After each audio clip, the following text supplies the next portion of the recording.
Vamos a dar información, estimado auditorio, para nuestra última ponencia del día de hoy. Permitir presentar al doctor William Acosta, nuestro siguiente expositor. Es médico endocrinólogo en el Hospital Los Andes Quito, también es docente de morfofunción endocrina en la PUCE Ecuador, docente de endocrinología en la Universidad Central del Ecuador, médico tratante endocrinólogo en el Hospital Eugenio Espejo y Los Andes. Trabajó en el Hospital Especialidades de Eugenio Espejo, estudió diabetología en la Universidad Católica del Uruguay, médico graduado de la Universidad Central del Ecuador, estudio de endocrinología y metabolismo en la Universidad de la República, estudio de medicina general en la Universidad Central del Ecuador. El doctor Acosta nos va a ayudar el día de hoy con el tema de manejo de la diabetes mellitus en tiempos de COVID-19. Bienvenido, doctor Acosta, a la sala. Puede ya compartir la pantalla. El auditorio está a su disposición. Buenas noches con todos y muchas gracias por la invitación para hablar de este tema interesante. Cuando hace unos días estaba recordando y estaba preparando esta presentación a propósito en mis redes sociales, dije, es un tema interesante. Me trajo muchos recuerdos de hace algún tiempo. En las diapositivas que voy a mencionar les diré los recuerdos y cómo fue evolucionando el conocimiento de esto de la diabetes en tiempos de COVID. Y hacía una reflexión para mis adentros, cada vez hay menos pacientes con COVID, por suerte, y sobre todo por la vacunación. O sea, está claro que la vacunación transformó la realidad epidemiológica del COVID y que esto debería sacarnos de este hueco que nos trajo, de este paréntesis que hizo en nuestra vida la pandemia de COVID, y esperemos que cada día se vaya normalizando de a poco. Esperábamos, recuerdo, el 8 de marzo del 2020, esperábamos que el confinamiento durase 2 semanas y terminó, el confinamiento más estricto terminó en agosto. Viéndolo en retrospectiva, como suelen decir los comentaristas de fútbol, y estamos todos futbolizados por los partidos de la selección, con el periódico de ayer, ahora están diciendo que el confinamiento estricto, el lockdown, que es la traducción al inglés, parecería ni siquiera fue efectivo, porque pudiese haberse utilizado mascarillas desde el comienzo, pero antes de eso ni siquiera se las preconizaba. En fin, hemos ido aprendiendo y hemos hecho ciencia de la buena y se ha hecho de los malos chismes del pasillo, la ivermectina, el dióxido de cloro, un montón de cosas que también crecieron paralelamente. Pero la ciencia fue evolucionando rápidamente, nos permitió adaptarnos y salir de este hueco y permitirnos salir de este hueco con vacunas y aún con uso de mascarillas. Hoy que regresaba del consultorio, el taxista me decía, ¿y usted cuándo cree que se va a acabar? ¿Cuándo vamos a dejar de utilizar mascarillas? No tengo la respuesta y creo que nadie en el mundo la tiene, porque en ningún lado se ha considerado que el dejar las mascarillas sea seguro, por lo menos no por ahora. ¿Por qué tanta reflexión previa en torno de este tema de diabetes en COVID? Espero que sea la última vez que nos reunamos a hablar de diabetes en COVID y la próxima nos sentemos a contar historias como estas, cortas, que les he contado acerca de lo que pasó en COVID, y esto no sea más que un triste recuerdo por la gente que murió, por la mucha gente que murió, y que sea también un alegre recuerdo de que supimos con la ciencia adelante sacar adelante y salvar las vidas. Así era como veíamos a los pacientes con diabetes. Es una historia de un paciente con diabetes, no la lean, que desarrolla síntomas respiratorios y que esto es filiado finalmente a COVID. Creo que todos en mayor o menor medida nos hemos vuelto imagenólogos en COVID. Ahora está claro que esto es una placa con infiltrados en Crazy Pavement, que decía originalmente los estudios, las publicaciones de imagenología. Luego lo tradujimos como vidrio deslustrado y luego hicimos este CORATS y fuimos adentrándonos en nuestro conocimiento. Pero en realidad esto de diabetes y COVID es como suelen decir en un par de editoriales que sacó Diabetes Care, la revista más importante en diabetes, el crash, el choque de dos pandemias, la pandemia de la diabetes. Recuerden, les recuerdo solo, conocemos de diabetes por lo menos unos 800 años antes de Cristo que conocemos la diabetes, digamos unos 2800 años sabemos acerca de la diabetes. Y de COVID aún no hemos llegado a los 2000 días de conocerlo. Entonces la diferencia es abismal y eso me lleva a muchas reflexiones que las haré al final, ¿no? Sabemos que una persona tiene diabetes si es que en un control tuvo más o igual a más de 126 miligramos por decilitro de glucosa.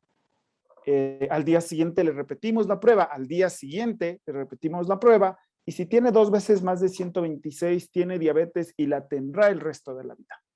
Podemos controlarlos con más o menos intervenciones. Puede ser que solo requiera cambios en el estilo de vida, solo, que de hecho es la terapia más difícil de implementar en un paciente con diabetes, solo cambios en el estilo de vida, o cambios en el estilo de vida más medicamentos orales, o cambios en el estilo de vida más terapias inyectables, unas de ellas de insulina, porque como sabrán, ahora ya hay terapias inyectables, incluso semanales, de medicamentos que no son insulina y que aparentemente ofrecen beneficios muy grandes, beneficios antes difíciles de creer en términos de control de diabetes con estos medicamentos semanales. Y cuando un paciente es diagnosticado de diabetes, entra en la estadística. La diabetes es una enfermedad tristemente frecuente. El 7% de la población ecuatoriana aproximadamente conoce que tiene diabetes. Por cierto, se sabe en el mundo, que por cada persona que se le ha diagnosticado de diabetes, hay otra persona que tiene diabetes y simplemente no sabe que la tiene. ¿No? Entonces tiene diabetes, pero no lo sabe. Y es un problema gravísimo en términos de salud pública la diabetes. Porque no solo es que tiene el azúcar alto en la sangre, por último el examen se lee feo.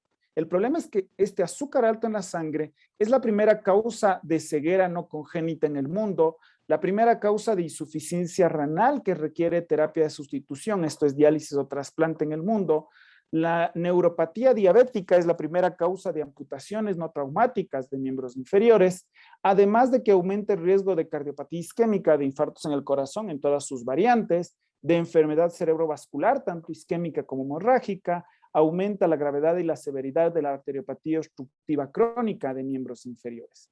Y de todo eso que en realidad ya sabíamos hace tiempo, ahora sabemos que también causa daños en el endotelio vascular, que está como detrás de todas estas complicaciones, porque en realidad la retinopatía diabética y la nefropatía diabética son daños en los vasos sanguíneos del ojo y del riñón. Y estos daños en los vasos sanguíneos son autoperpetuantes, son como una bola de nieve. La hiperglucemia daña las paredes vasculares generan citoquinas proinflamatorias que empeoran la hiperglucemia, más citoquinas, más hiperglucemia y se va haciendo una bola de nieve.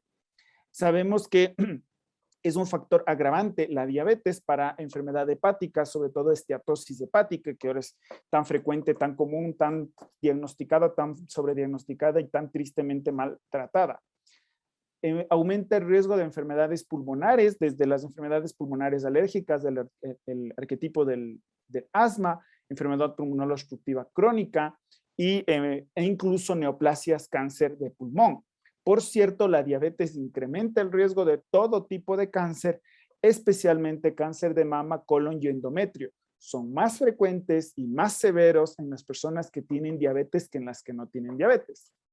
En conclusión, y como dicen los escritos de Areteo de Capadocia, 400 años antes de Cristo, la diabetes lleva a la muerte de causa fulminante, decía Areteo de Capadocia, ahora lo diríamos, lleva a la muerte por infartos. Los pacientes con diabetes se mueren infartados. Los infartos en el corazón son más frecuentes y más severos y más mortales en los pacientes con diabetes que en aquellos que no lo tienen. Después de una vida plena de disgustos, decía Areteo de Capadocia, después de una vida de miércoles, vamos a decir ahora, por utilizar un lenguaje, digamos, como suave, ¿no? Y sabemos que mientras más alto el azúcar en la sangre, mayor la frecuencia y la severidad de la retinopatía, de la nefropatía y de la neuropatía. Escucho tristemente de colegas y de pacientes, no me dijeron que tenía un poquito el azúcar alto en la sangre, poquito 130, poquito 140. Me imagino yo que lo que están pensando es que se va a quedar un poquito ciego nomás, un poquito en diálisis, así 3 veces a la semana nomás, un poquito amputado, qué sé yo, un dedito, 2 deditos, no pasa nada. La diabetes es sí o no, 126 o más, así sea 126, es diabetes, o sea, no hay vuelta. Doctor, ¿qué tan grave está mi diabetes? ¿Qué tan avanzada está? Usted tiene diabetes y se va a quedar ciego en diálisis o amputado si es que no le tratamos. El riesgo es mayor, compra más boletos para estas complicaciones crónicas mientras más alto el azúcar de la sangre está y mientras más tiempo está expuesto a esta hiperglucemia crónica. Y ya sabíamos que es un problema grave. Ya sabíamos, estos son en celeste, aquí los datos de 2019, ya sabíamos que era la segunda causa de muerte en nuestro país. Ahora quedaría como la tercera si es que agregamos a los pacientes que parece que tenían COVID, con los que tenían COVID diagnosticado adecuadamente, que sería la primera causa de muerte. Si los agrupamos, la segunda causa de muerte, la cardiopatía isquémica, y la tercera causa de muerte, la diabetes. ¿Ya? Vean ustedes esto, noten esta barra amarilla. Esta barra amarilla es del exceso de muertes. Es decir que en el año 2020, en números grandes, se murieron 7.900 personas por diabetes, pero normalmente solo se morían 5.000, solo 5.000. Este exceso de 3.000 pacientes eran pacientes con diabetes que murieron por COVID porque tenían diabetes. Eso ya está claro, se empezó a demostrar en marzo del 2020, ya teníamos los primeros datos de que la diabetes era un factor agravante. Y conocemos que incluso hubo más muertes en pacientes con diabetes que con hipertensión. ¿Se acuerdan cuando recién nos encerraron y decían la hipertensión es el factor de riesgo más importante? Sí lo es importante, pero no es el más importante. Ya vamos a revisar cuál sería el más importante factor de riesgo para morir después de la edad.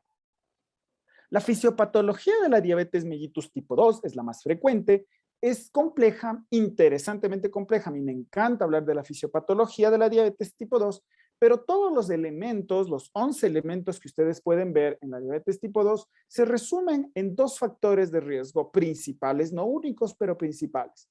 El primero es del hereditario. Si mi mamá, mis tíos, mis primos, hasta el perro es diabético, voy a hacer diabetes con un poco del otro factor. El otro factor es el sobrepeso, la obesidad. Mientras más factores hereditarios tengo, necesito solo un poquito del factor adquirido para desarrollar esta enfermedad. Si nadie en mi familia tiene diabetes, el único que tiene diabetes es mi tío político, es decir, el esposo de mi tía, y encima es adoptado, la probabilidad de que yo tenga diabetes es muy baja y puedo dedicarme a comer y engordar como un círculo, no me va a dar diabetes. Antes de que nos dediquemos a comer y nos comamos esta parrillada de sábado que nos está esperando, la mitad de las personas que tienen diabetes no lo saben. Así que puede ser que diga que nadie en mi familia tiene diabetes y resulta que hasta la mitad lo tiene. Entonces es grave. Pero ni aún matando a mi tío y a mi primo diabético me voy a quitar ese problema. A eso le llamamos factor de riesgo no modificable. No modificable.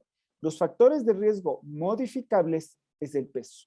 Lo único sobre lo que podemos impactar es el peso. El peso, el incremento de peso junto con estos factores hereditarios llevan a la resistencia a la insulina en hígado, músculo y tejido adiposo. La resistencia a la insulina es que mi cuerpo produce insulina, pero esta no funciona, ¿no? No permite el ingreso de glucosa a las células.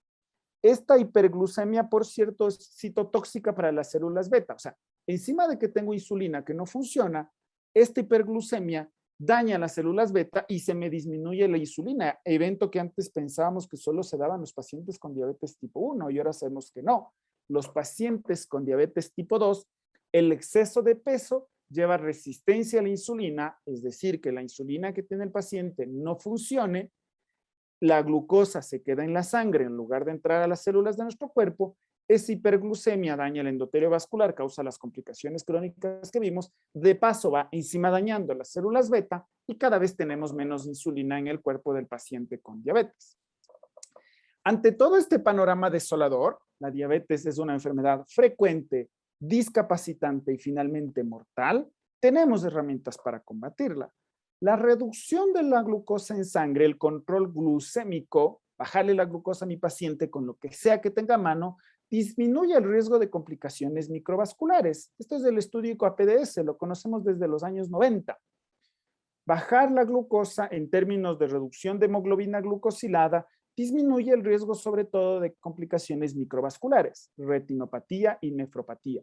Para la neuropatía es todavía más efectiva, no se necesita ni siquiera un buen control glucémico, no, controlar un poquito la glucosa y la neuropatía se va eliminando. Pero la cardiopatía isquémica no disminuye, o más bien dicho, en el UCAPDS y en varios estudios se mostró que esa reducción no es estadísticamente significativa. Es una pandemia y les digo, tenemos las primeras descripciones de diabetes en la época de Hipócrates ya teníamos las de Erateo de Capadocia, desde la Grecia antigua tenemos descripciones de la diabetes y no la podemos controlar todavía.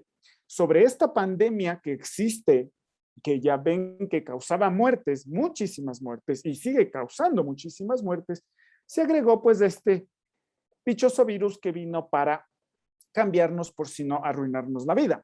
Aunque en realidad, como lo explicaron en charlas anteriores, no es el virus exactamente el que nos mata, es nuestra respuesta exagerada a este virus. La respuesta exagerada a este virus genera una tormenta de citoquinas, que es la que finalmente lleva al fallo multiorgánico, al fallo pulmonar inicialmente, pero al fallo circulatorio, que lleva a hipotensión sostenida, shock, que requiere vasoactivos, al fallo renal asociado a COVID, lleva un problema grave. El detalle es que el SARS-CoV-2, el virus generador de COVID-19, genera inflamación crónica. Pero resulta que la diabetes también genera inflamación crónica directamente y que la hipertensión junto con la diabetes empeora esta respuesta inflamatoria. Y se vuelve un círculo vicioso. El paciente con diabetes tiene citoquinas proinflamatorias elevadas. Recuerden que les había dicho en una de las primeras láminas, el daño de la hiperglucemia es al endotelio vascular y este endotelio produce citoquinas proinflamatorias. Yo tenía a mi jefe del servicio de endocrinología en Uruguay, donde yo hice mi especialidad, primero endocrino y luego diabetes, mis especialidades. Él sabía decir, la diabetes genera una inflamación de volumen bajo, como escuchar una canción a bajo volumen, ¿no? Y viene el COVID y ¡ruac! Nos sube la canción a tonos inaudibles que nos termina matando. Sobre esta base inflamatoria mínima que ya existe, pero que es persistente y que va causando discapacidad y muerte, agregamos una tormenta de citoquinas que es finalmente la que nos va matando. Este estudio yo lo presenté en abril del 2020, cuando estábamos confinados, y me invitaron a dar mi primera charla sobre diabetes y COVID. Recuerdo al programa de telesalud de la UDLA con el doctor Roberto Ramos, que lo dirige. Y fueron las primeras ideas, vean ustedes que la mayoría de estudios son de chinos, los primeros que nos dijeron, ojo, la diabetes es un factor de riesgo conocido para COVID severo. Originalmente para COVID moderado y también para COVID moderado y severo de SARS-CoV-2. Esto fue evolucionando, aumentando y cada vez hemos tenido más evidencia clara que si es que el paciente tiene diabetes y le da COVID, tiene mayor riesgo de ser hospitalizado y morir en comparación a los pacientes que les da COVID pero no tenían diabetes previamente a su internación.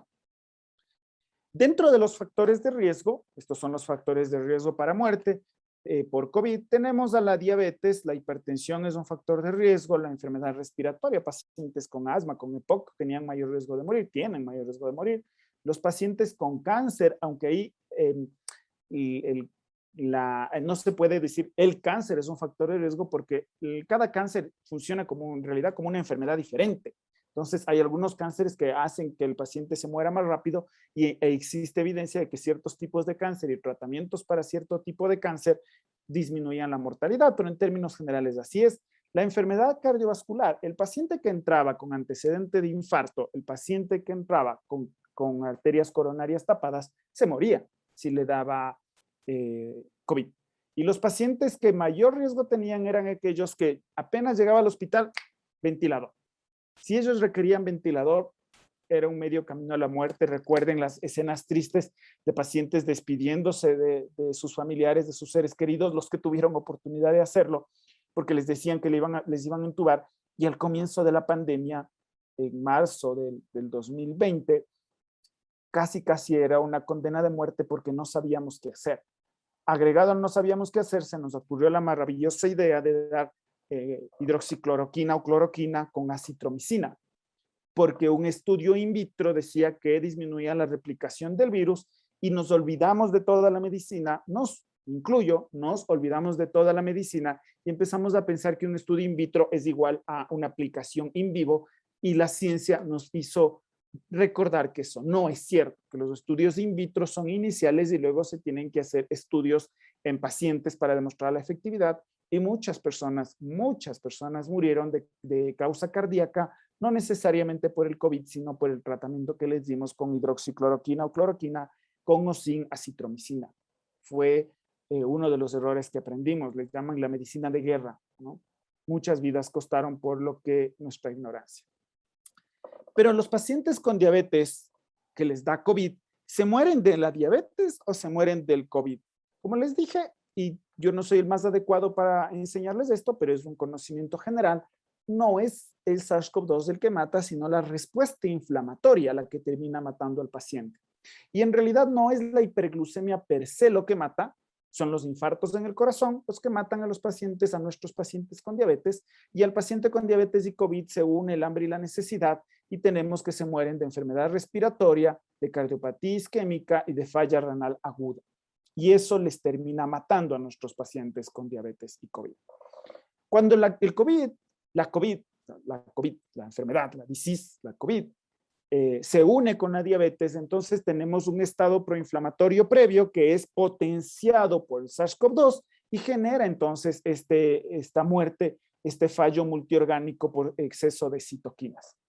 Como ustedes saben, tenemos citoquinas proinflamatorias y antiinflamatorias. En las personas que no tenemos diabetes están más o menos equilibradas, dependiendo de nuestros otros factores de riesgo como hipertensión, dislipemia y obesidad.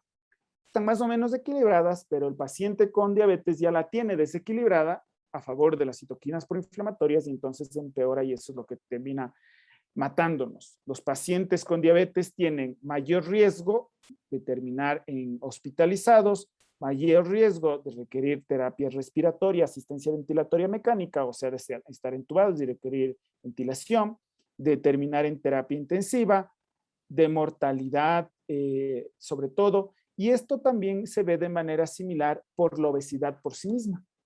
Como les había dicho, la fisiopatología detrás de la diabetes tipo 2 es la obesidad. Y la obesidad no solo da diabetes, la obesidad da diabetes, hipertensión y dislipemia. Entonces, los pacientes en realidad que mayor mortalidad tienen son los que desarrollan o los que tienen obesidad y desarrollan COVID. ¿Ya? El COVID severo, el COVID en el paciente con diabetes se transforma en una enfermedad severa, requiere ventilación mecánica y la mayoría de los pacientes morían y muchos aún mueren cuando terminan en terapia respiratoria, pese a que hemos aprendido a pronar tempranamente, a dar corticoides en dosis bajas, hemos aprendido algunas cosas. ¿Ya? Mientras más alta la hemoglobina glucosilada en el paciente con COVID, más alto tienen los marcadores proinflamatorios por excelencia que les medimos a los pacientes con COVID, como ferritina, proteína C reactiva, PCR, y la saturación de oxígeno disminuye mientras más alta la hemoglobina glucosilada. Es decir, ya vemos que se mueren y vemos que todos los marcadores inflamatorios están incrementados mientras más alto el azúcar de la sangre. Esto es especialmente cierto en pacientes que tenían diabetes al ingreso, como en las que se les diagnosticó diabetes durante la hospitalización. ¿Qué es lo que tenemos contra esto? Pues el buen control glucémico. En mayo del 2020, les recuerdo que el uso de corticoides en COVID salió en agosto del 2020. En mayo del 2020 se descubrió que el control glucémico disminuía la mortalidad en comparación a dejémosle nomás la glucosa y dediquémonos al tratamiento de las otras cosas en el paciente con COVID. En mayo del 2020. Fue la primera intervención que se demostró efectiva para disminuir la mortalidad en los pacientes con COVID. El control glucémico. Ya sabíamos que era más alta la mortalidad y luego se demostró que disminuir la glucosa disminuía la mortalidad. Uno diría, pero lógico, pues, si mientras más alta la glucosa, más alta la hemoglobina glucosilada, más se mueren, pues al bajarle obviamente iban a disminuir. No tan obviamente, porque la muerte de los pacientes con diabetes fuera de COVID es por cardiopatía isquémica, por infartos en el corazón. Y cuando yo les bajo la glucosa, pero no les hago control de presión arterial, no les doy estatinas, no les bajo de peso, no disminuye la mortalidad. La hemoglobina glucosilada, mientras más alta, más muerte, fuera de COVID. Cuando yo le desciendo con cualquier cosa, no disminuye la muerte sigue estando igual, se siguen infartando. Porque como sabemos actualmente, el tratamiento del paciente con diabetes es control glucémico, control de la presión arterial, uso de estatinas, descenso de peso. El tratamiento integral del paciente con hipertensión es el control de la presión arterial, el control de la diabetes si le tiene, el uso de estatinas, el descenso de peso. El tratamiento para el paciente con dislipemia es el uso de estatinas, el control de la presión arterial, el control de la diabetes si es que la tiene y el descenso de peso. Noten que todo este grupo de pacientes requieren estatinas, control de presión arterial, control de glucemia y disminución de peso. Eso es un tratamiento integral y requiere un enfoque integral. El enfoque glucocéntrico del tratamiento para la diabetes es caduco, se dejó de hacer mucho antes de que yo me graduara de médico y no se debería hacer. Es decir, controlarle solo la glucosa, ni los diabetólogos lo hacemos. Controlamos la glucosa, la presión arterial y damos estatinas. Noten que he repetido varias veces dar estatinas, porque los fibratos no disminuyen la mortalidad, viene el perfil lipídico más bonito, los triglicéridos más bajos y el paciente se infarta igual con un examen bien bonito. Lo que hay que dar es de estatinas y si no es suficiente, agregar ezetimiba a la estatina para mejorar, disminuir la mortalidad. ¿Qué sabemos? Sabemos que el paciente que tiene hiperglucemia tenía mayor riesgo de morir, ¿no? La sobrevida, que sería el inverso, la probabilidad de vivir es más baja en los pacientes que tenían hiperglucemia que en los que no tienen hiperglucemia. La probabilidad de morir era más, de sobrevivir es más baja en los pacientes que sabíamos que tenían diabetes que en aquellos que hicieron hiperglucemia durante la hospitalización, no tenían diabetes previamente. El tratamiento. Los estudios iniciales mostraban que utilizar una infusión de insulina aumentaba la sobrevida en comparación a la disminución de sobrevida de no utilizar insulina en infusión continua en el paciente en terapia intensiva, siempre y cuando la infusión de insulina esté acompañada de control glucémico capilar estricto. Y en conclusión de las cosas, la sobrevida era mayor en los pacientes que no hacían hiperglucemia y no tenían diabetes. Luego, los pacientes sin hiperglucemia, pero que tienen diabetes, en términos generales, del paciente diabético controlado. Luego, el paciente que tiene hiperglucemia, pero no tiene diabetes. Y finalmente, los más jodidos eran los pacientes con diabetes hiperglucémica. Es decir, el paciente que ya tenía diabetes antes de desarrollar COVID, si no le hago nada, directo a la tumba. Si le controlo su glucemia, disminuyo el riesgo, pero el riesgo es menor que los pacientes que no tenían diabetes previamente, hagan o no hayan hecho hiperglucemia. Entonces, todo el tratamiento, el buen control de la diabetes disminuye todas las causas de mortalidad, teniendo en cuenta todos los factores de riesgo y ajustado para el factor de riesgo. El riesgo de síndrome de distrés respiratorio agudo también era menor si es que el paciente estaba bien controlada su diabetes, aún ajustado para los factores de riesgo. Y recuerden el daño renal, que era también una de las causas de muerte en los pacientes con diabetes que desarrollaban COVID, entonces también disminuía cuando se consideraba fuera de todos los factores de riesgo, aunque al ajustarlo parece que no era mucho mejor. Misma cosa con la cardiopatía isquémica. Entonces, en conclusión, el control glucémico disminuye la mortalidad, ¿ya? Cuando el paciente le dio COVID. Ahora tenemos pacientes vacunados y queremos que no terminen hospitalizados, porque estas son intervenciones en el paciente hospitalizado. Queremos que no terminen hospitalizados, les vacunamos. Y segundo, lo que hacemos es tratar su diabetes, pero no le tratamos su diabetes con cualquier cosa. Ya lo hemos demostrado y yo lo voy a mostrar en las siguientes diapositivas cuando les enseñe a prescribir metformina, pero ya está claramente demostrado que el uso de metformina específicamente disminuye la mortalidad en comparación a los pacientes que no recibían metformina. Me refiero a antes de la hospitalización, ¿no? Paciente que para su diabetes recibe metformina tiene menor riesgo de morir por COVID en comparación al paciente que no recibía metformina, ¿ya? Esto ha sido demostrado también en evidencia mucho menos contundente. Noten ustedes que tenemos aquí 6 estudios, en total 76,000 pacientes, en comparación para inhibidores de DPP-4 como linagliptina, sitagliptina, saxagliptina, solo 4 estudios que individualmente, excepto el de Solerte, mostraban, solo mostró una disminución de la mortalidad, parecen disminuir. pero aquí estamos hablando de un grupo de medicamentos dentro de los cuales, por lo menos en nuestro país, tenemos 4. Todo esto que le estoy diciendo de forma teórica, ahorita mismo en un ratito les voy a mostrar en forma práctica qué es lo que hay que hacer con nuestros pacientes con diabetes.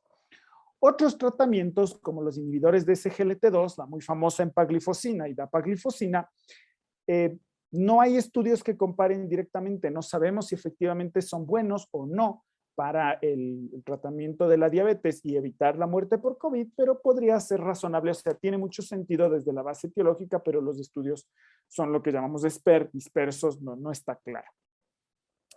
En agosto del 2020, lideré la elaboración de las recomendaciones sobre el manejo de diabetes mellitus tipo 2 durante la pandemia de COVID, las recomendaciones de manejo de diabetes mellitus durante la pandemia de COVID, en el cual se incluyen recomendaciones sobre todo para diabetes tipo 2, pero también para diabetes tipo 1. Fue un esfuerzo titánico. Yo participé en la elaboración de las guías de diabetes tipo 2. Estas demoraron 7 años en elaborarse hasta que puedan ser publicadas por el ministerio. Yo lideré el grupo de la guía de práctica clínica de manejo de diabetes tipo 1. Esto demoró 2 años. En las recomendaciones sobre COVID, típicamente pandémicas, o como todo lo que sucedió en la pandemia, esto lo hicimos en un mes con endocrinólogos de todo el país, en el tiempo en el que la mayoría de pacientes ya no consultaban por hipotiroidismo, ya no venían por su levotiroxina.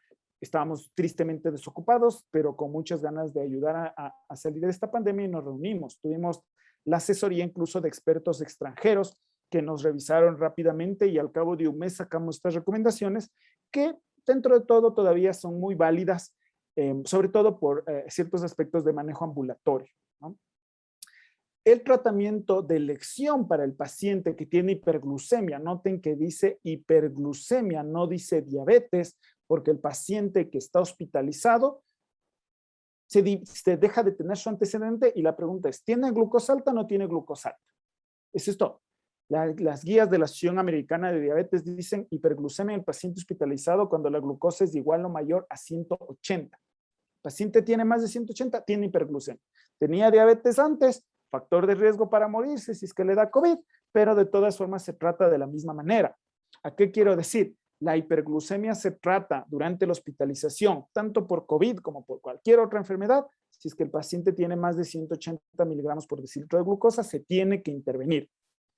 E intervenir no es darle escapes de insulina. Se ha demostrado hasta la saciedad que el sistema de corrección con insulina solo aumenta la mortalidad, aumenta el riesgo de que el paciente se muera, si es que ustedes utilizan las famosas escalas solamente. Y de hecho, lo que nos dice el consenso, las recomendaciones, es que se debe utilizar insulinoterapia basal con insulina NPH o con insulinas de acción prolongada como Glargina 300, Degludec o Detemir, cualquiera de las insulinas de larga evolución. Y se tienen que tratar cuando las glucosas son más de 180, pero con insulina basal, no con correcciones solas.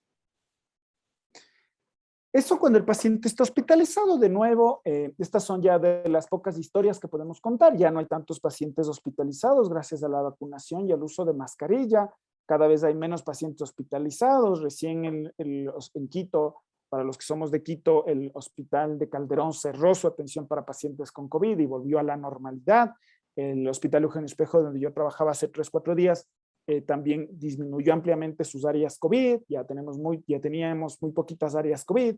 El hospital IES Quito Sur se transforma en un hospital híbrido, el hospital Enrique Garcés en Quito se cerró para COVID, cada vez tenemos menos, y lo que ahora tenemos es que seguir empujando para disminuir aún más, llevar a 0 las hospitalizaciones por COVID.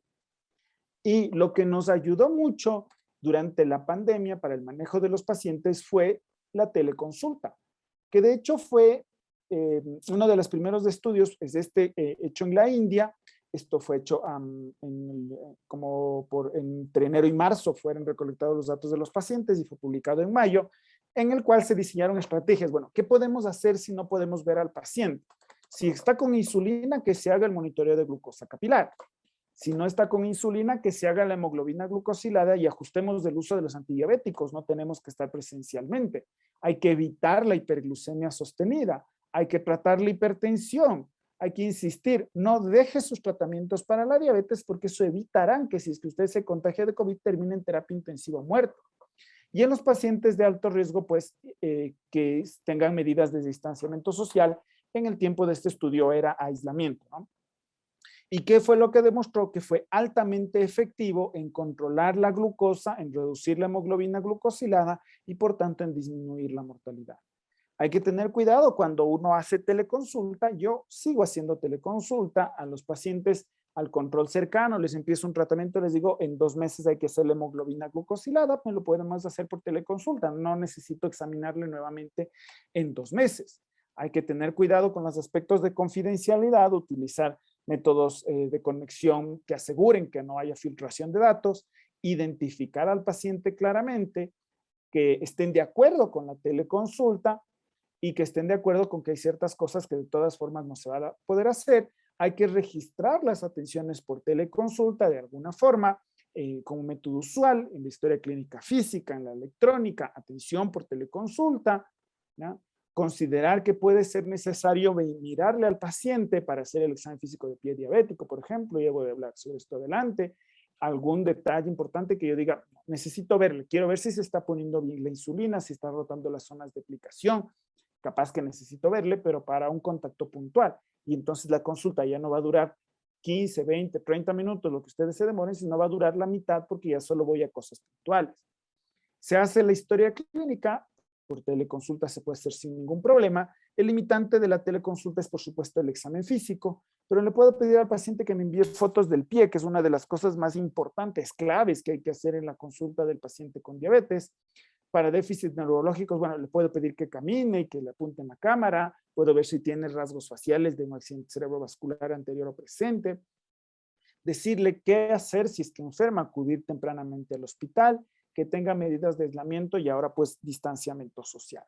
Puedo hablar sobre los estilos de vida, no voy a ahondar mucho, Patricia habló ampliamente sobre la dieta, eliminar los azúcares simples, disminuir, no eliminar los carbohidratos. Ya hace 20 años se dejó de eliminar los carbohidratos complejos en las dietas de los pacientes con diabetes. Es decir, pueden comer arroz, papas y cosas hechas con harina. El detalle es la cantidad. Disminuir las grasas. No hay que eliminar la grasa, hay que disminuirla y optimizarla, utilizar grasas de alta calidad e incentivar el ejercicio físico aeróbico, ¿no? Que salga a caminar con su mascarilla puesta, a distancia, no aumente el riesgo de contagios, ejercicios de estiramiento dentro de su casa, hablar acerca de la insulina y sus eventos adversos, el automonitoreo y hacer exámenes de seguimiento con el equipo multidisciplinario que incluye por lo menos, pero no únicamente a la nutricionista. Cuando tiene sí o ser consulta presencial, diabetes gestacional, diabetes tipo 1 por primera vez para los endocrinólogos, cuando el paciente tiene alguna infección urinaria, qué sé yo, algo que haya que examinar minuciosamente, el paciente con pie diabético que tiene una úlcera activa, si ha tenido hipoglucemias o si tiene algún deterioro agudo, sea renal u oftalmológico. En conclusión, no para terminar la charla, no se emocionen, sino para terminar esta parte, digamos, teórica, el mal control glucémico aumenta la mortalidad si es que el paciente le da COVID, el buen control glucémico disminuye el riesgo de muerte y aumenta la sobrevida en los pacientes con COVID. ¿Qué hacemos? Optimizar el control glucémico. Ya lo sabíamos de antes. De hecho, la guía, estas recomendaciones que publicamos en agosto del 2020, que todavía están válidas, disponibles en el internet, ponen diabetes COVID Ecuador. Fin, que salen las recomendaciones de COVID en diabetes de la mesa técnica de trabajo 2 del COE, que fueron las que yo dirigí, y le sale un artículo que publicamos en la revista médica del Bosande sobre el mismo tema.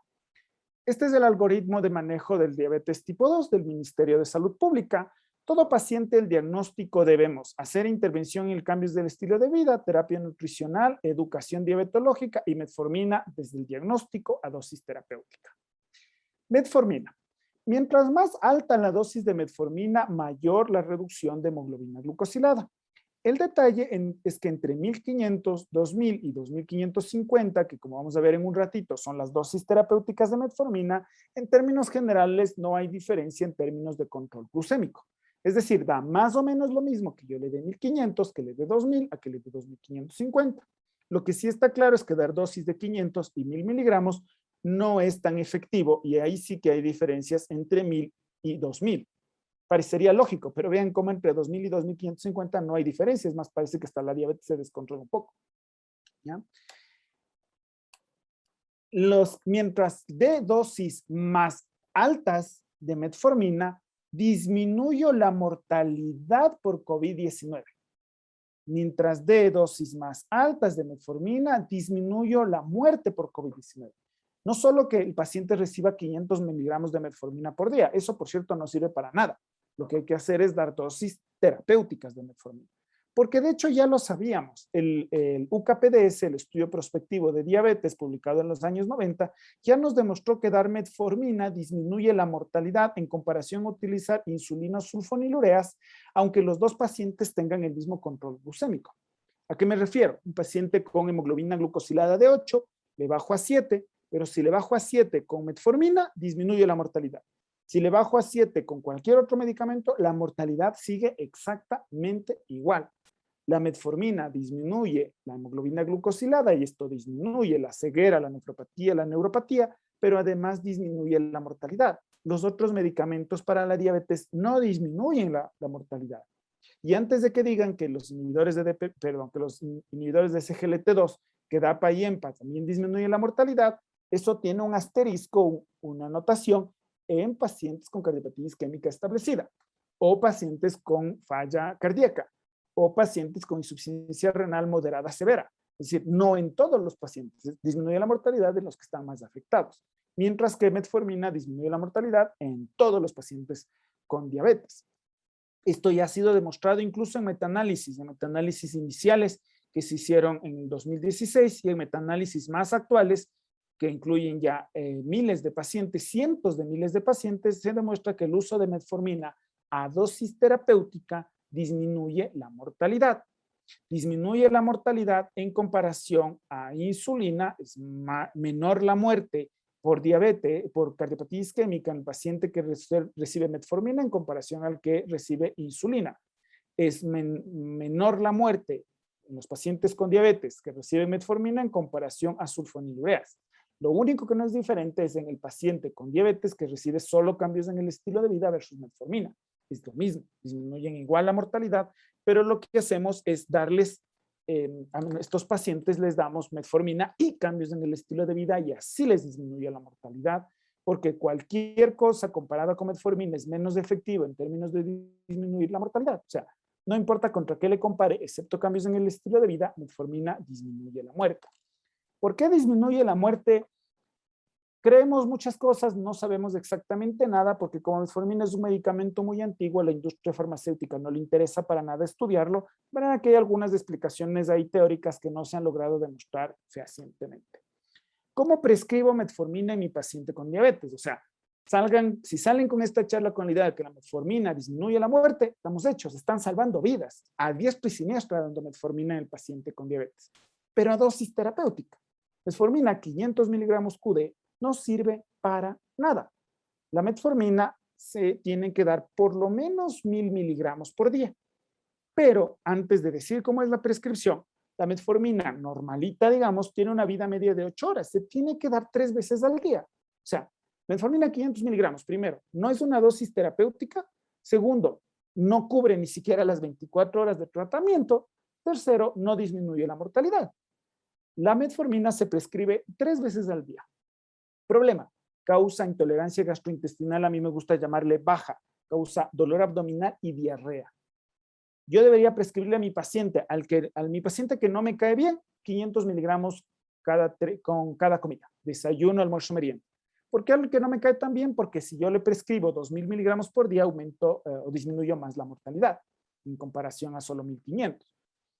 La metformina, si yo le llego a mi paciente mañana, el lunes, todo emocionado, escuché la charla y dicen que la metformina disminuye la mortalidad, me convencieron los metaanálisis, tome metformina 500 miligramos cada 8 horas.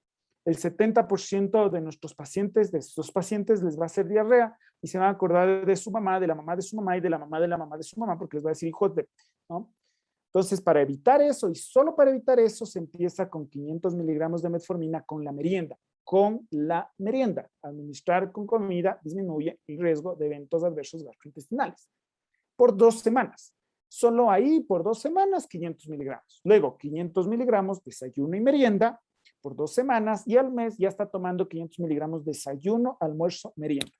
Si quiero una reducción óptima con metformina normalita, digamos, debo subir a 850 desayuno, almuerzo, merienda. Y si quiero un término intermedio, puedo dar metformina 1000 2 veces al día, pero no puedo utilizar la metformina normal, porque la metformina de liberación inmediata, la metformina normal que les digo, dura solo 8 horas. Hay que dar metformina de liberación prolongada, 1000 miligramos 2 veces al día. Hay la forma XR y la forma SR en el mercado ecuatoriano. Entonces, 500 miligramos 3 veces al día ya están salvando vidas. ¿Quieren salvarle más? 850 miligramos 3 veces al día. ¿Quieren salvarle bien con un buen medicamento, con menos eventos adversos? Metformina de 1000 miligramos de liberación prolongada, esto es metformina 1000 miligramos XR o SR, 2 veces al día. Siempre la metformina con la comida. Por Dios, no pongan en las recetas cada 8 horas. No, porque el paciente va a tomarla sin comida y va a aumentar el riesgo de eventos gastrointestinales. Venga, desayuno, almuerzo y merienda, dosis escalonada. Si es que, según la guía ecuatoriana, después de 2 meses de dar metformina, le hago una hemoglobina glucosilada y sigue mayor de 8 o menor de 8, pero con comorbilidades, tengo que agregar una sulfonilurea según la guía ecuatoriana. No todas las sulfonilureas son demoníacas. Sí sabemos que hay algunas que aumentan la mortalidad, como glibenclamida, pero gliclazida, que es la que está actualmente en el cuadro nacional de medicamentos básicos, disminuye la mortalidad. Probablemente un poco mejor que glimepirida, y por eso está en el cuadro. Ustedes se han preguntado por qué el cuadro nacional de medicamentos básicos tiene gliclazida. Soy yo el culpable, por haberles mostrado en el CONAMEI este estudio de Simpson y colaboradores en el que demostraba que la gliclazida disminuye la mortalidad. Es relativamente fácil de prescribir, ¿no? Nuestra guía ecuatoriana dice dieta, ejercicio y monoterapia oral desde el diagnóstico. Si a los 2 meses, verán que dije 2 meses, no dije 2 años, no dije démosle más tiempo al paciente, pobrecito, no. Pobrecito, quiero evitar que se quede ciego en diálisis amputado. Si en 2 meses la hemoglobina glucosilada es mayor que 7, mi paciente tiene alguna morbilidad adicional, o es mayor de 8, le agrego un segundo antidiabético oral. A los 2 meses. No es que solo es 8.1, no pasa nada, tiene un poquito alto, un poquito ciego, un poquito en diálisis, un poquito amputado. No. Si mi paciente tiene a los 2 meses de darle metformina, dosis terapéutica, más de 7 de hemoglobina glucosilada y tiene otra morbilidad, que es súper frecuente, la hipertensión y la dislipemia, le agrego gliclazida. Si es que, curiosamente, solo tiene diabetes tipo 2, yo casi no tengo esos pacientes que solo tienen diabetes, no tienen hipertensión, dislipemia, entonces, más de 8, le agrego gliclazida. Es un medicamento fácil de utilizar. La gliclazida es más fácil de prescribir que la metformina, porque es dosis diaria única, ¿no? 30 miligramos, que es la mitad de la pastilla de 60, porque pastillas de 60, 30 miligramos al día con el desayuno.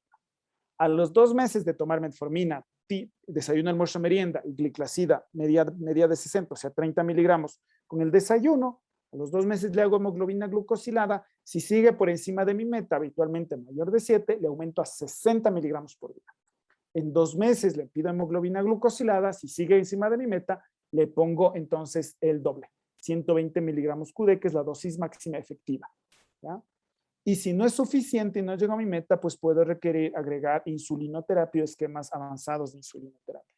La guía de la Asociación Americana de Endocrinólogos Clínicos dice más o menos lo mismo, pero tiene una meta de 7.5 para todos los pacientes. Y esta es la guía de ADA, que dice casi lo mismo. Lo único que dice es que los pacientes con alto riesgo, o más dicho, los pacientes infartados, ya, para resumirles, no dar las vueltas.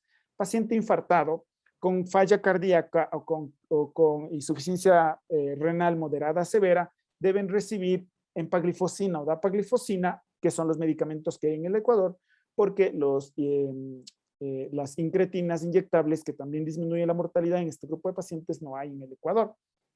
Entonces, si mi paciente está infartado, tuvo un infarto en algún momento en su vida, tiene falla cardíaca demostrada por ecocardiograma, tiene falla cardíaca, o mi paciente tiene enfermedad renal crónica, insuficiencia renal moderada o severa, entonces le tengo que dar empaglifosina o dapaglifosina.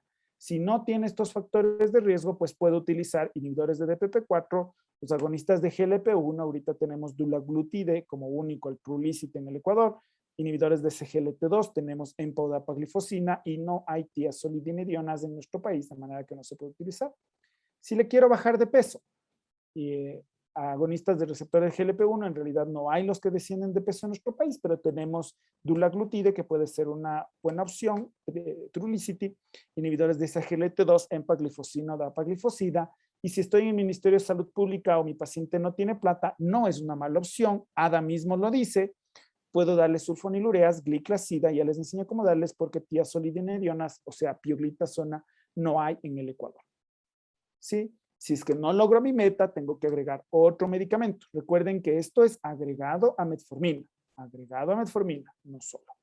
Si mi paciente tiene una hemoglobina glucosilada mayor o igual que 9 en cualquier momento, no es que tiene 9.1, no pasa nada, o tiene 10, esperemos a ver si en 2 meses mejora. No, doctorcito, ahora sí voy a hacer la dieta, le juro, le juro. No.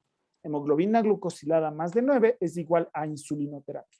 Si mi paciente bajo insulinoterapia hace hipoglucemia severa o tiene alto riesgo de hacer hipoglucemia porque es anciano, porque tiene insuficiencia renal, entonces utilizo análogos de insulina como insulina glargina U300 o degludec.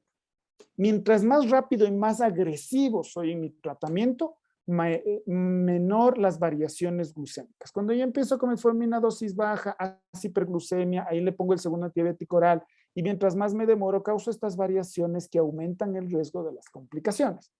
Y ceguera, insuficiencia renal, que termina en diálisis y amputaciones de miembros inferiores. Entonces, con toda esta estrategia que les he dado, diagnosticar a tiempo, 126 o más es diabetes y no hay vuelta atrás. Y tiene que recibir cambios en el estilo de vida y metformina a dosis terapéutica, 500 miligramos con la merienda, cada merienda por 2 semanas, luego 500 miligramos desayuno y merienda por 2 semanas, y desde ahí en adelante 500 miligramos 3 veces al día, desayuno, almuerzo, merienda. Puedo subirle incluso a 850 miligramos desayuno, almuerzo, merienda. Si puedo, tengo disponible metformina de liberación prolongada, XR o SR, 1000 miligramos desayuno y merienda, es un buen tratamiento. A los 2 meses que estoy con 503 veces al día o 853 veces al día o 1000 miligramos 2 veces al día, le hago hemoglobina glucosilada. Si no llego a mi meta, le agrego gliclazida 30 miligramos. Si es que no ha tenido falla cardíaca, insuficiencia renal moderada o severa o cardiopatía isquémica, si no se ha infartado. Para ellos hay que darles EMPA o DAPA. Para los otros les puedo dar tranquilamente gliclazida, y si quiero bajarles de peso, dulaglutida, o sea, Trulicity. A los 2 meses, si no llega a mi meta, elevo la dosis de gliclazida, es la única que se eleva, hasta 120 cada 2 meses. Si no llega a mis metas, tengo que dar insulinoterapia. Y eso es una charla completa. Y como ya creo que ha sido la charla más larga que han tenido, ya son las 9 de la noche, ya se abre, es sábado y el cuerpo lo sabe. Entonces, quiero agradecerles porque si es que cumplen esto, está clarísimo, que disminuyen la muerte cuando dan metformina, que disminuyen la muerte por COVID si es que dan un tratamiento que lleve una hemoglobina glucosilada menor que 7, está claro que disminuyen el riesgo de que sus pacientes se queden ciegos en diálisis o amputados. Si hacen esto, si cumplen esta charla, están salvando vidas. Muchas gracias y no sé si haya preguntas. Excelente, doctora Acosta. Brillante exposición, muy clara, muy completa. Agradecemos por su participación. Tenemos un par de dudas que vamos a agendarlas y pues bueno, la primera, más que una pregunta, es un comentario que nos pone uno de nuestros asistentes. Dice, muchos médicos empezaron a utilizar los niveles de glucosa y hemoglobina glicosilada en el perfil de COVID. Los pacientes tenían glucosas de 106 y hemoglobinas de 8.7, y algunos de ellos indicaban tener COVID meses atrás. Sin embargo, muchos médicos dudaban de estas pruebas de laboratorio con respecto a la hemoglobina glicosilada. Habían dudas, sobre todo en el diagnóstico de estos pacientes. A manera de comentario y a manera de pregunta, también añado a esta acotación que nos hace nuestra compañera, durante la hospitalización por COVID con estas hiperglicemias habían bastantes debuts diabéticos aparentemente, y muchos pacientes se iban del hospital, algunos sí, con una diabetes que se encontraba, ¿no?, durante la hospitalización, pero otros con un diagnóstico realizado de manera no adecuada debido justamente a estas controversiales valores de laboratorio, tanto de glucosa como de hemoglobina glicosilada. ¿Qué aspectos importantes deberíamos tener con esos pacientes? Bien, el problema de encontrar hiperglucemia en el paciente hospitalizado por COVID y ahora y en más tiempo por cualquier otra cosa es que no podemos determinar a ciencia cierta si era un paciente que hace hiperglucemia del paciente hospitalizado por su enfermedad grave que causa hiperglucemia o si ya tenía diabetes. La duda nos la debería resolver la hemoglobina glucosilada. Si la hemoglobina glucosilada está alta, entonces yo puedo decir con un cierto grado de certeza que él ya tenía diabetes y no sabía, ¿no? Como estos chistes de él es un cadáver, pero lo más no se ha enterado. Entonces, alguna cosa sí funciona. El problema es el punto de corte. El punto de corte para diagnosticar diabetes por hemoglobina glucosilada es 6.5%. Si el paciente llega, por ejemplo, con 8.7, pues está claro que tenía diabetes y no estaba controlada. Y las glucosas buenas ahorita es porque está con una dieta estricta, porque probablemente ni siquiera esté comiendo, por ejemplo, y le estamos de paso desnutriendo, pero eso es otra historia, que ya la hablaron en nutrición hace un rato. Entonces, tiene un buen control glucémico a expensas de un buen tratamiento alimenticio, quizás hasta exagerado y contraproducente al final. Y por eso tenía una glucosa de 106. El problema es 6.7. Y el problema es que la hemoglobina glucosilada en nuestro país no está estandarizada. No es 100% confiable y por eso la guía ecuatoriana dice que no se debe utilizar como criterio diagnóstico. En estos valores limítrofes, 6.5, 6.6, 6.7, ya cuando tiene 8, 9, 10, 11, ya tiene diabetes. O sea, ya tenía diabetes. De todas formas, como les dije al comienzo, el tratamiento de la hiperglucemia es independiente durante la hospitalización. Si tenía diabetes antes o si es una hiperglucemia de esta hospitalización un paciente sin diabetes. De todas formas, le tengo que hacer un control glucémico moderado, no estricto, con metas de entre 140 y 180 si es que tengo que hacer intervenciones con insulina basal. La pregunta es, ¿qué hago después, cuando se sale de alta? Si se va de alta con buen control glucémico, se mantendrá solo con cambios en el estilo de vida y se hace una cosa que se llama reclasificación a los 2 meses. Le pide una glucosa venosa en ayunas a los 2 meses para definir si efectivamente tiene diabetes y requiere tratamiento o fue en hiperglucemia hospitalaria o incluso puede ser un paciente que tenía diabetes y la pérdida masiva de peso de la hospitalización le logró un buen control glucémico. En conclusión y en fines prácticos, todo paciente con hiperglucemia hospitalizado por COVID o por cualquier causa, se trata su hiperglucemia. Cuando se vaya de alta, se determina si es que se va solo con dieta o con antidiabéticos orales o incluso con insulina. Si es que se va con dieta, tengo que hacer reclasificación a los 2 meses y ver que es un paciente que de todas formas tiene un alto riesgo de hacer diabetes después si es que no la tenía. Si es que ya requiere cambios de antidiabéticos orales, pues mucha más razón. Entonces, hiperglucemia durante la hospitalización se trata en la hospitalización. Después, al alta se puede hacer una reclasificación y de todas formas, todo paciente con hiperglucemia que hizo hiperglucemia en la hospitalización tiene alto riesgo de hacer diabetes después. Perfecto, muchas gracias, doctora Costa. Y solamente para complementar esto, el paciente que sale con el diagnóstico durante la hospitalización por COVID, el tratamiento sería lo mismo, sería como el debut diabético en ese momento y las mismas recomendaciones que hemos ya visto. Metformina primero en la merienda y progresivamente, a pesar de haber ya utilizado insulina en el pH durante la hospitalización. Sí, por supuesto. Sale con indicación de usar metformina. La metformina no se da durante la hospitalización, es decir, que cuando ya le están haciendo el alta a su casa, ahí recién se empieza el plan de metformina y los pacientes que requirieron insulinoterapia en la hospitalización se van con su plan de insulinoterapia para reclasificar, para ajustar el tratamiento de insulina después. Lo que sucede en estos pacientes que requieren insulina basal durante la hospitalización es que después, cuando ya le agrego metformina, la necesidad de las dosis de insulina disminuye e incluso pueden no necesitar y quedar solo con metformina o con metformina y gliclazida.